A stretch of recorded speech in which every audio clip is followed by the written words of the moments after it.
नमस्कार आप सभी को। इस वीडियो से हम अपना चैप्टर स्टार्ट करने वाले हैं। तो चैप्टर का हमारा नाम है pair of linear equation in two variable. हम इस वीडियो में पूरा बेसिक कवर करेंगे और हम पूरा जो चैप्टर का जो बेसिक है और जो हमारी टर्मिनोलॉजी है वो सारी हम इसमें डिस्कस करेंगे। तो ये फर्स्ट वीडियो है हमारे चैप्टर की, स्टार्टिंग वीडियो है। इसको पूरा देखिएगा ताकि आपके जो है बेसिक कॉन्सेप्ट क्लियर हों, और अगर ये बेसिक कॉन्सेप्ट अगर आपके क्लियर होंगे तो आगे की एक्सरसाइज तो आप इजीली सॉल्व आउट कर सकते हैं।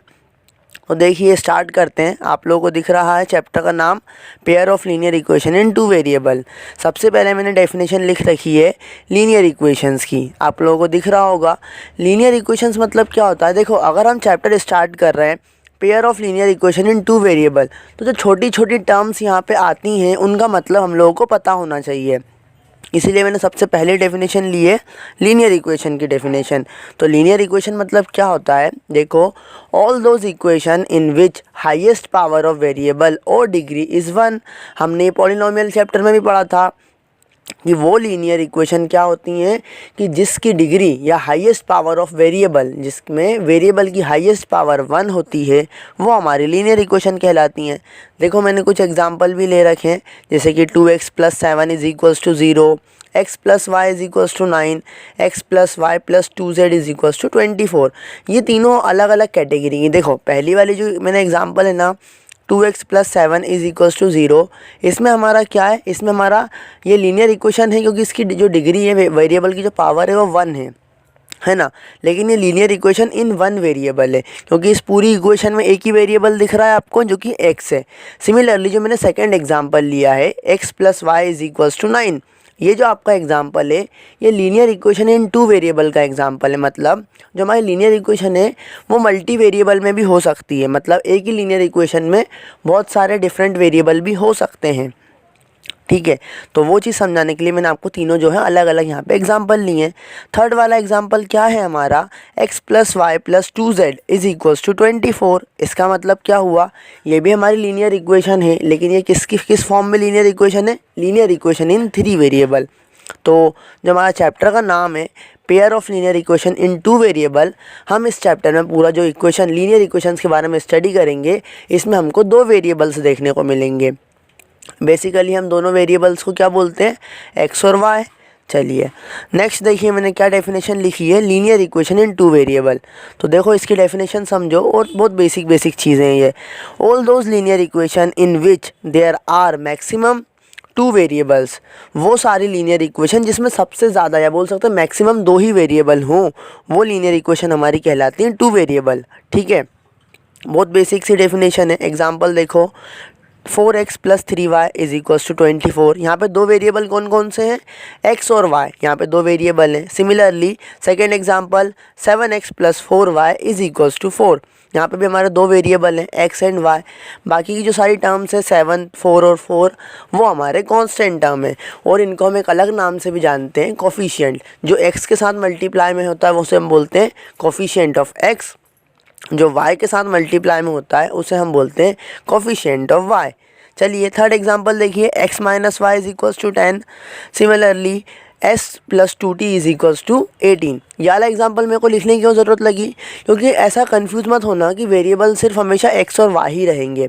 वेरिएबल हमारे कुछ भी हो सकते हैं, x y हो सकते हैं, a b हो सकते हैं, है ना, e f हो सकते हैं, मतलब a से लेकर सारे अल्फ़ाबेट्स में से कुछ भी हो सकता है। ग्रीक लेटर भी हो सकता है, अल्फ़ा + बीटा = 10, इसलिए आपको उनसे घबराने की ज़रूरत नहीं है। चलिए एक चीज़ और यहाँ पे जो कि अतिरिक्त जानकारी के लिए हमारी, और बोल सकते हैं एडिशनल इन्फॉर्मेशन, स्टैंडर्ड फॉर्म क्या होता है linear equation in two variable का। मतलब कि लीनियर इक्वेशन का हमने स्टैंडर्ड फॉर्म पढ़ा था पॉलिनोमियल में, ax + b होता है ना। सिमिलरली स्टैंडर्ड फॉर्म अगर हम पढ़े linear equation in two variable का तो वो हो जाएगा ax + by + c, क्योंकि यहाँ पे 2 वेरिएबल हमको मैक्सिमम लाना ज़रूरी है, जो कि हमने x और y लिए। ए बी हमारे कोफिशिएंट है x और y के, और जो c है c हमारा कांस्टेंट टर्म है। तो यहाँ तक आप लोगों को बात क्लियर होगी। हमने क्या क्या देखा, हमने लीनियर इक्वेशन देखा जिसकी हाईएस्ट पावर 1 होती है, वो लीनियर इक्वेशन होता है। वो इक्वेशन जिसमें मैक्सिमम 2 वेरिएबल्स हों वो हमारी कहलाती है लीनियर इक्वेशन इन 2 वेरिएबल। अब चलिए देखते हैं हम नेक्स्ट पेज पे, या नेक्स्ट जो हमारा टॉपिक है वो क्या है, पेयर। अब हमारा जो चैप्टर है पेयर ऑफ लीनियर इक्वेशन, उसमें फर्स्ट वर्ड आता है हमारा पेयर। तो पेयर मतलब क्या होता है, पेयर मतलब होता है two things of the same time that are used together और on that we have to work together. मतलब कोई भी वो दो चीज़ जो कि एक ही प्रकार की हो, जैसे आप लोग जूते पहनते हैं तो वो पेयर में होते हैं, है ना। आप स्लीपर्स पहनते हैं वो पेयर में होते हैं, आप ईयरिंग्स पहनते हैं वो पेयर में होते हैं। इसी तरीके से जो दो दो चीज़ें एक साथ होती हैं, जिन्हें हम एक साथ इस्तेमाल करते हैं, एक साथ उन पर काम करते हैं, वो सारे हमारे कहलाते हैं पेयर्स। मैंने एग्जाम्पल दी जैसे। सिमिलरली हमारा जो pair of linear equation in two variable है, उसका मतलब क्या होता है, टू लीनियर इक्वेशन जिसमें दो वेरिएबल हो, बहुत सिंपल सी। तो हमने पूरा क्या, पहले तो अभी चैप्टर के नाम को समझे ताकि आप लोगों को ये बेसिक टर्मिनोलॉजी समझ में आए कि पेयर मतलब क्या होता है, लीनियर इक्वेशन मतलब क्या होता है, linear equation in two variable मतलब क्या होता है ना। फिर अभी हमने समझा pair of linear equation in two variable मतलब क्या होता है, वो दो लीनियर इक्वेशन जिसमें हमारे मैक्सिमम दो वेरिएबल हों। मैंने एग्जांपल ले रखा है, जैसे देखो 2x + 4y is equals to 7, 3x + y is equals to 10। वहीं मैंने दूसरा एग्जांपल लिया, एक और पेयर लिया है, x + y 10 के बराबर है और x - y 4 के बराबर है। तो ये दोनों जो दो पेयर मैंने बताए, दो पेयर मैंने अभी एग्जांपल दिए हैं। पहला पेयर हमारा 2x और 3x वाला था, दूसरा पेयर हमारा था x + y = 10 और x - y = 4। तो इस तरीके की दो इक्वेशंस के बारे में हम लोगों को स्टडी करना है इस चैप्टर में। और इन इक्वेशंस के बारे में, इन हमारे जो ये इक्वेशंस हैं, इनको हम सिंप्लीफाई करेंगे, x और y की वैल्यू फाइंड आउट करेंगे। यही सब हमको पूरा इस चैप्टर में पढ़ना है। इनको कैसे सॉल्व करते हैं, कौन कौन सी मेथड जो कि हेल्प होती है इनको सॉल्व करने के लिए, वो हम डिस्कस करेंगे। अब हमारा पूरा बेसिक स्टार्ट होता है। सबसे पहली चीज़, हमारा स्टैंडर्ड फॉर्म क्या होता है pair of linear equation in two variable. Standard form हमारा क्या होता है, देखो a1x + b1y is plus c1 is equals to 0। देखो c1 को इक्वल्स टू के उस साइड लिखो चाहे इस साइड लिखो, उससे फ़र्क नहीं पड़ता है, लेकिन फ़र्क कब पड़ता है, जब हम इसको क्रॉस मल्टीप्लिकेशन से सॉल्व करते हैं। तो अभी तुम लोग उतना मत जानो, सिर्फ इतना समझो स्टैंडर्ड फॉर्म हमारा क्या होता है पेयर ऑफ लीनियर इक्वेशन का, जो कि दो वेरिएबल में होती है, a1x + b1y + c1 is equals to 0। दूसरी हमारी इक्वेशन क्या होती है, a2x + b2y + c2 is equals to 0। दोनों इक्वेशन में हमारे वेरिएबल सेम होना चाहिए, तभी तो हमारा पेयर कहलाएगा, है ना। सिमिलरली a1 a2 तो कांस्टेंट है जो कि डिफरेंट हो सकते हैं। a1 a2 जो है हमारे वो x के कोफिशिएंट है, b1 b2 हमारे y के कोफिशिएंट है। सिमिलरली c1 और c2 हमारे जो हैं वो कांस्टेंट टर्म है। ये जो छेओ की छेओ जो मैंने बोला a1 b1 c1 a2 b2 c2, ये छेओ की छेओ हमारे क्या है, कांस्टेंट है, लेकिन हम इनको अलग नाम से भी जानते हैं जो कि मैंने अभी तुम्हें बताया, कोफिशिएंट। चलिए तो नेक्स्ट पेज पे हम डिस्कस करते हैं कितने प्रकार के हमको सॉल्यूशन मिलेंगे और कौन कौन सी मेथड है जिनको हम सॉल्व करेंगे या जिनसे हम सॉल्व कर सकते हैं हमारे pair of linear equation in two variable को। चलिए देखते हैं। देखो यहाँ पे मैंने आप लोगों को फ्लो चार्ट की मदद से समझाने की कोशिश करी है। जो हमारे सॉल्यूशन हमको इस चैप्टर में देखने को मिलेंगे वो दो प्रकार के सॉल्यूशन देखने को मिलेंगे। पहला सॉल्यूशन होगा कंसिस्टेंट टाइप का, दूसरा सॉल्यूशन होगा इनकंसिस्टेंट टाइप का। जो कंसिस्टेंट टाइप का सॉल्यूशन होगा हम इसके बारे में सेपरेटली भी अभी हम इसको डिस्कस करेंगे, क्योंकि हमारी पूरी बेसिक वीडियो है जिसमें हम पूरा बेस कवर करेंगे। कंसिस्टेंट हमारा फर्दर डिवाइड होता है दो पार्ट में, मतलब अगर हमको यूनिक सॉल्यूशन मिल रहा तो हम उसको भी कंसिस्टेंट बोलेंगे, और इनफाइनाइट मैनी सॉल्यूशन मिल रहा तो हम उसको भी कंसिस्टेंट बोलेंगे। इनकी कंडीशन क्या होती है, इनके ग्राफिकल रिप्रेजेंटेशन क्या होते हैं, एल्जेब्रिक इंटरप्रिटेशन क्या होता है, ये सारी चीज़ें अभी हम आगे देखने वाले हैं। उसी तरीके से इनकंसिस्टेंट सॉल्यूशन में हमारे को जो सॉल्यूशन मिलता है वो हमारा होता है नो सॉल्यूशन, या मैं ऐसा बोल दूं कि नो सॉल्यूशन को ही हम इनकंसिस्टेंट टाइप ऑफ सॉल्यूशन भी कहते हैं।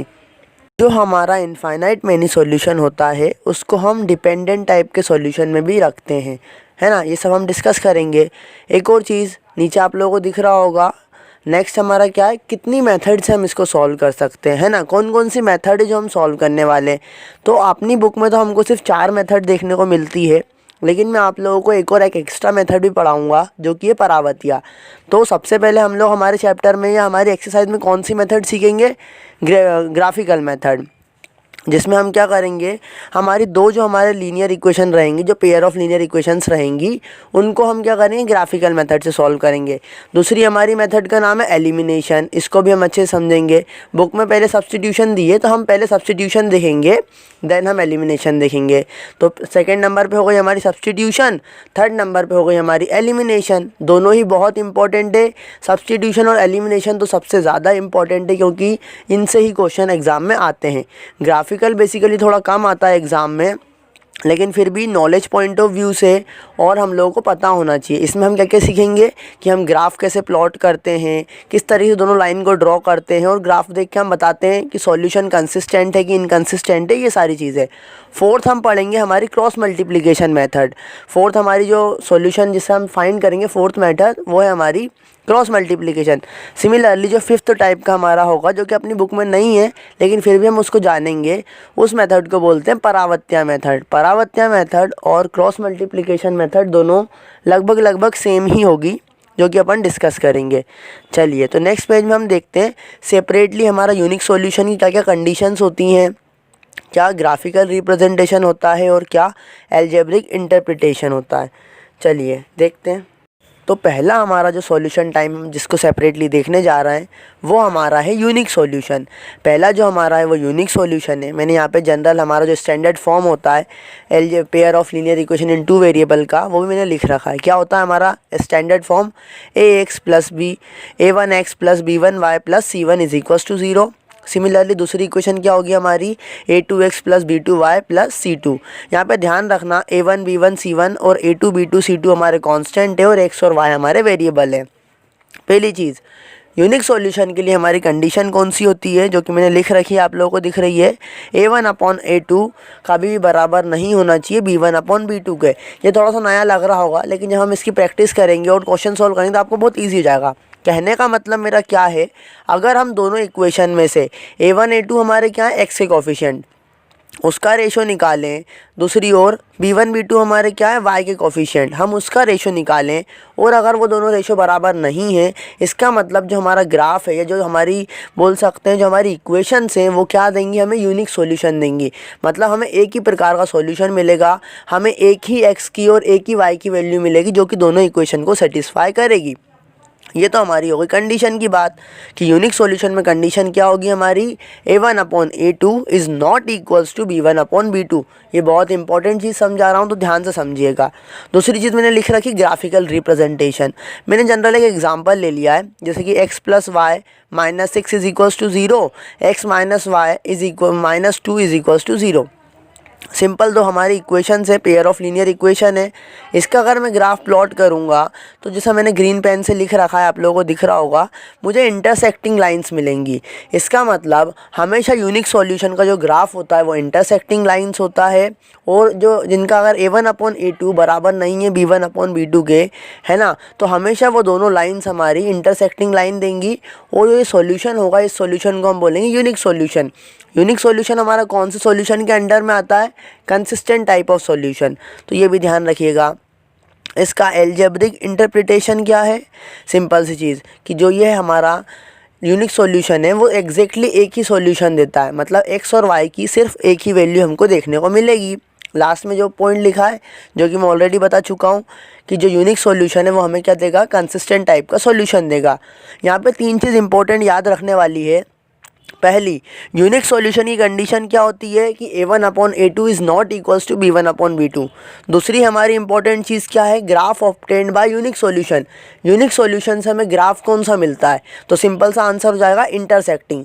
ये जो हमारे ऑब्जेक्टिव हैं, ये हमारे लास्ट ईयर के क्वेश्चन पेपर्स में आए हुए हैं, पिछले 5-6 सालों में आए हुए हैं, तो ध्यान रखिएगा। तीसरी चीज़, यूनिक सॉल्यूशन जो है वो किस टाइप का सॉल्यूशन देता है हमें, कंसिस्टेंट टाइप का, मतलब हमें कुछ ना कुछ वैल्यू मिलती है x और y की। ठीक है, तो ये चीज़ हमारी हो गई। नेक्स्ट पेज पे चलिए, हमारा इनफाइनाइट मैनी सॉल्यूशन क्या होता है, उसकी कंडीशन क्या होती है, ग्राफिकल रिप्रेजेंटेशन, वो देखते हैं। तो इनफाइनाइट मैनी सॉल्यूशन हमारा दिख रहा होगा, यहाँ पे दोनों हमने वो लिख रखी है हमारा स्टैंडर्ड फॉर्म। स्टैंडर्ड फॉर्म क्या होता है, एक बार और रिपीट, ताकि आप लोगों को याद हो जाए। a1x plus b1y plus c1 is equals to 0, a2x plus b2y plus c2 is equals to 0। पहली कंडीशन मतलब पहला जो है हमारा कंडीशन क्या होगी हमारी इनफाइनाइट मैनी सॉल्यूशन की कि A1/A2 जो कि हम रेशो निकालेंगे किसका, x के कोफिशिएंट का, y के कोफिशिएंट का रेशो निकालेंगे B1/B2 जो कि हमें इक्वेशन में देख के पता चल जाएगा। सिमिलरली C1/C2 तीनों ही अगर बराबर आ रहे हैं, तीनों ही रेशो अगर हमारे बराबर आ रहा है, इसका मतलब अगर इक्वेशन के देख के हमको पता लग रहा है कि तीनों रेशो बराबर हैं, इस टाइप की जो लाइंस होंगी वो हमें इनफाइनाइट मैनी सॉल्यूशन देंगी, मतलब कि हमें बहुत सारे सॉल्यूशन मिल सकते हैं।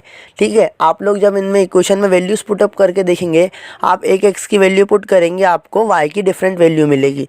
इस तरीके से आपको x और y की बहुत सारी वैल्यू मिलेंगी, इसलिए हम इसको बोलते हैं इनफाइनाइटली मैनी सॉल्यूशन। इसकी कंडीशन की बात करी हमने, कंडीशन क्या होती है इसकी इनफाइनाइट मैनी सॉल्यूशन की कि A1/A2 बराबर होता है B1/B2 के, और वो भी बराबर होता है हमारा C1/C2 के। सिमिलरली सेकेंड पॉइंट हमारा ग्राफिकल रिप्रेजेंटेशन। मैंने यहाँ पे भी एक एग्जांपल लिया है, जो मैंने एग्जांपल लिए ना, ये आप ग्राफ प्लॉट करके देखना, डेफिनेटली आपको उस तरीके का ही ग्राफ मिलेगा जिस तरीके का मैं आपको बता रहा हूँ, है ना। और ये सारी चीज़ें ध्यान से समझिएगा क्योंकि ऑब्जेक्टिव यहीं से बन के आते हैं, इसके बाहर कहीं नहीं जाते हैं ऑब्जेक्टिव। ठीक है, तो जब हम ग्राफ प्लॉट करेंगे हमारे इनफाइनाइट मैनी सॉल्यूशन वाले का, या हम बोले ऐसी दो लाइन का जिनके A1/A2 B1/B2 C1/C2 के बराबर आ रहा है, और अगर आप देखेंगे भी तो देखो जो मैंने एग्जांपल लिया है, हमारा यहाँ पे A1 है 1, ठीक है, A2 है हमारा 2, तो 1/2 जाएगा। सिमिलरली B1/B2 का रेशियो लोगे वो भी 1/2, C1/C2 को लोगे तो -10/-20, -10 से -20 कैंसिल होगा, वो भी हमारा 1/2। मतलब कि तीनों ही रेशो हमारे बराबर आ रहे हैं, A1/A2 B1/B2 C1/C2। इसलिए इस टाइप की जो लाइंस होंगी या इस टाइप की जो पेयर ऑफ लाइंस होंगी वो हमको इनफाइनाइटली मैनी सॉल्यूशन देंगी, और इसका जो ग्राफ है वो कोइंसिडेंट लाइन बनेगा। कैसी लाइन मिलेगा, कोइंसिडेंट, मतलब दोनों लाइन एक के ऊपर एक ही होंगी, क्योंकि वास्तविक रूप में दोनों ही लाइन सेम ही रहती हैं, बस एक हम बोल सकते हैं किसी नंबर का मल्टीप्लाई हो जाता है। जैसे अगर तुम ध्यान से देखोगे तो फर्स्ट इक्वेशन में अगर मैं 2 का मल्टीप्लाई कर दूं तो मुझे सेकंड इक्वेशन मिल जाएगी, इसलिए वास्तविक रूप में दोनों इक्वेशन एक ही रहती हैं। तो एक ही इक्वेशन को अगर हमको दे दी जाए तो वो हमारी सॉल्यूशन जो है वो इनफाइनाइट मैनी सॉल्यूशन देंगी। यहाँ तक बात समझ में आई होगी। यहाँ पे भी याद रखने वाली दो चीज़ें अभी तक क्या है, पहली चीज़ कि जो कंडीशन है वो इनफाइनाइट मैनी सॉल्यूशन की वो क्या होगी, A1/A2 बराबर होना चाहिए B1/B2 के, और वो भी बराबर होना चाहिए C1/C2 के। दूसरी चीज़ हमारी क्या हमको याद रखने वाली है कि graph obtained bye infinite many solution क्या होता है, कोइंसिडेंट लाइंस, मतलब कि अगर हम इनफाइनाइट मैनी सॉल्यूशन वाले जो लाइंस के अगर उनका ग्राफ प्लॉट करेंगे, या वो लाइन का अगर हम ग्राफ प्लॉट करेंगे जिनका जो रेशो है वो बराबर आ रहा है, तीनों रेशो A1/A2 B1/B2 C1/C2, तो वो लाइंस हमें कोइंसिडेंट लाइन देंगी। कोइंसिडेंट लाइन मतलब एक के ऊपर एक लाइन आ जाएंगी, सिंपल सी बात। थर्ड पॉइंट मैंने यहाँ पे क्या लिखा है, it gives infinite number of solution. हम कोई सी भी वैल्यू x की रखें उसके रेस्पेक्ट में हमको y की डिफरेंट वैल्यू मिलेगी। इस तरीके से हमको ये दोनों सॉल्यूशन, दोनों जो हमारी लाइन से इनकी जो सॉल्यूशन है वो हमको इनफाइनाइट मिलेंगे, मतलब कि हमको बहुत सारी वैल्यूज़ मिलेंगी x और y की जो कि दोनों इक्वेशन को सेटिस्फाई कर रही होंगी, इसलिए हम इसको बोलते हैं इनफाइनाइटली मैनी सॉल्यूशन। फोर्थ वाला पॉइंट क्या है, it is also comes under consistent type of solution. हमने स्टार्टिंग में भी देखा था हमारे सॉल्यूशन दो प्रकार के होते हैं, कंसिस्टेंट और इनकंसिस्टेंट। ये भी हमारा कंसिस्टेंट टाइप के सॉल्यूशन के अंडर ही आता है। अब थर्ड हमारा केस होता है नो सॉल्यूशन का। चलिए नेक्स्ट पेज पे चलते हैं, देखेंगे तो नेक्स्ट पेज पे हमको दिख रहा है थर्ड केस हमारा नो सॉल्यूशन का। वो यहाँ पे भी मैंने जनरल टर्म लिख रखी है, हमने देख लेना A1x + B1y + C1 = 0। दूसरी पे हमारी इक्वेशन होती है A2x + B2y + C2। ये हमारा जनरल फॉर्म होता है pair of linear equation in 2 variable का। इसमें हमारी फर्स्ट पॉइंट वही कंडीशन, इस वाले में हमारी कंडीशन क्या होती है, A1/A2 तो बराबर होता है B1/B2 के, लेकिन ये पूरा रेशो C1/C2 के बराबर नहीं होता है। इस टाइप की कंडीशन हमको हमेशा नो सॉल्यूशन देती है। आप अगर ध्यान से देखेंगे तो मैंने ग्राफिकल रिप्रेजेंटेशन के नीचे एग्जांपल लिखा है, उसमें हमारा A1/A2 B1/B2 के बराबर तो है, लेकिन C1/C2 के बराबर नहीं है। आप रेशोज़ निकाल के देखिए, 1/1, 1/1 और इधर हो जाएगा 1/2, क्योंकि -10/-20 मतलब कि 1/2। तो यहाँ पे हमारा A1/A2 B1/B2 के बराबर तो है, लेकिन वो C1/C2 के बराबर नहीं है। इस टाइप की कंडीशन हमको हमेशा नो सॉल्यूशन देती है, और या हमें ऐसा बोलूँ कि नो सॉल्यूशन की जो कंडीशन है वो ये होती है। तो ये भी बहुत इंपॉर्टेंट है। और नो सॉल्यूशन की कंडीशन वाले अगर हम लाइंस को अगर प्लॉट करें, जैसे कि यही एग्जांपल अगर मैं लूँ x + y - 10 और x + y - 20, अगर मैं ये लाइन का अगर ग्राफ प्लॉट करूँ तो मुझे डेफिनेटली पैरेलल लाइंस मिलने वाली हैं। ये कभी इंटरसेक्ट करेंगी ही नहीं, और जो लाइन कभी इंटरसेक्ट ही नहीं करेंगी तो उनमें कोई कॉमन सॉल्यूशन ही नहीं होगा। ऐसी कोई x और y की वैल्यू पॉसिबल ही नहीं होगी जिससे मेरा जो ग्राफ है या जिससे मेरी दोनों जो इक्वेशन है वो सेटिस्फाइड हो पाए। तो ये हमारा ऐसा सॉल्यूशन को हम कहते हैं नो सॉल्यूशन। यहाँ पे भी तीन चीज़ इंपॉर्टेंट जो कि याद रखने वाली हैं। पहला कंडीशन, नो सॉल्यूशन की हमारी कंडीशन क्या होती है, A1/A2 तो बराबर होता है B1/B2 के, लेकिन C1/C2 के बराबर नहीं होता है। जो हमें लाइन ऑब्टेंड होती है नो सॉल्यूशन की कंडीशन में, वो हमको लाइंस होती हैं पैरेलल लाइंस। और तीसरी चीज़ जो नो सॉल्यूशन है वो हमको किस टाइप का ग्राफ देता है या किस टाइप का सॉल्यूशन होता है, तो वो इनकंसिस्टेंट टाइप ऑफ सॉल्यूशन होता है। तो ये 3-4 चीज़ें आप लोगों को याद रखना है। थर्ड पॉइंट में मैंने क्या लिखा है, there is no value of x and y which satisfy the both the equation. तो बिल्कुल सही बात है ये कि हमें यहाँ पे कोई सी भी ऐसी वैल्यू नहीं मिलेंगी जो दोनों इक्वेशन को सेटिस्फाई करें। चाहे हम एलिमिनेशन से सॉल्व करें, ग्राफिकल से सॉल्व करें, सब्स्टिट्यूशन, किसी भी मेथड से सॉल्व कर लें, हमको वैल्यू नहीं मिलने वाली है। ऐसी कंडीशन को या ऐसे हमारे केस को हम बोलते हैं नो सॉल्यूशन। इन 3 केस के अलावा आपको कोई सा केस मिलना ही नहीं है। मतलब ये केसेस देखो क्या होते हैं, अगर मैं तुम लोगों को थोड़ा आम भाषा में अगर बताऊं तो सिंपली अगर हम पेयर ऑफ लीनियर इक्वेशन जो हम स्टडी करते हैं ना, तो हमको 3 प्रकार से केसेस देखने को मिलते हैं। पहला केसेस हमने क्या पढ़ा कि वो यूनिक होगा। यूनिक कब होता है, जब हमारा A1/A2 B1/B2 के बराबर नहीं होता है।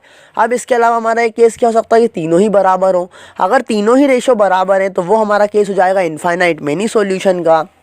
सिमिलरली अगर हमारे जो है एक A1/A2 तो बराबर हो B1/B2 के, लेकिन C1/C2 बराबर ना हो, तो ये हमारा कंडीशन हो जाती है नो सॉल्यूशन की। इन तीनों में ग्राफ जो हमें मिलते हैं वो थोड़ा इंपॉर्टेंट है। यूनिक सॉल्यूशन में हमको इंटरसेक्टिंग लाइन मिलती है, या बोल सकते हैं इंटरसेक्टिंग लाइन का ग्राफ मिलता है। इनफाइनाइट मेनी सॉल्यूशन में हमें कोइंसिडेंट लाइन का ग्राफ मिलता है। वहीं तीसरी ओर हमारा तीसरा केस नो सॉल्यूशन में हमें पैरेलल लाइंस मिलती हैं। ये याद रखना।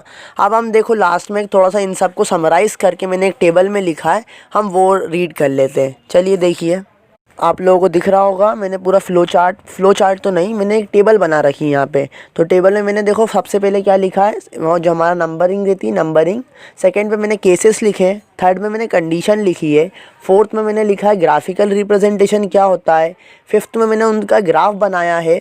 और सिक्स्थ में मैंने लिखा है कि हमारा एल्जेब्रिक इंटरप्रिटेशन क्या है। फर्स्ट केस हमारा है यूनिक सॉल्यूशन का। यूनिक सॉल्यूशन में हमारी कंडीशन क्या होती है कि A1/A2 हमारा बराबर नहीं होना चाहिए B1/B2 के। इस वाली कंडीशन में जो ग्राफ मिलता है वो ग्राफ कौन सा मिलता है, हमें इंटरसेक्टिंग लाइंस का ग्राफ मिलता है। ग्राफ आप लोगों को दिख रहा होगा, मैंने इंटरसेक्टिंग लाइंस का ग्राफ बनाया 2 लाइन से जो कि एक पॉइंट पर इंटरसेक्ट हो रही हैं। इसका एल्जेब्रिक इंटरप्रिटेशन मतलब कि मैं बोलूँ तो आम भाषा में इसका मतलब होता क्या है, तो इसका मतलब सिर्फ इतना होता है कि इसमें हमको क्या है एग्जैक्टली 1 सॉल्यूशन मिलता है, सिर्फ हमें एक ही सॉल्यूशन मिलेगा। ठीक है। सेकेंड वाला हमारा इनफाइनाइट मेनी सॉल्यूशन का। इनफाइनाइट मेनी सॉल्यूशन में हमारी कंडीशन क्या होती है, A1/A2 B1/B2 के बराबर होता है और B1/B2 भी C1/C2 की, मतलब तीनों ही बराबर होते हैं। सिंपल सी बात में ग्राफिकल रिप्रेजेंटेशन हमारा क्या होता है, ग्राफिकल रिप्रेजेंटेशन हमारा होता है कोइंसिडेंट लाइन का। लाइन जो है एक के ऊपर एक होती है, जो कि आपको ग्राफ में दिख भी रहा है, दोनों लाइन एक के ऊपर एक मर्ज हो रही हैं, है ना।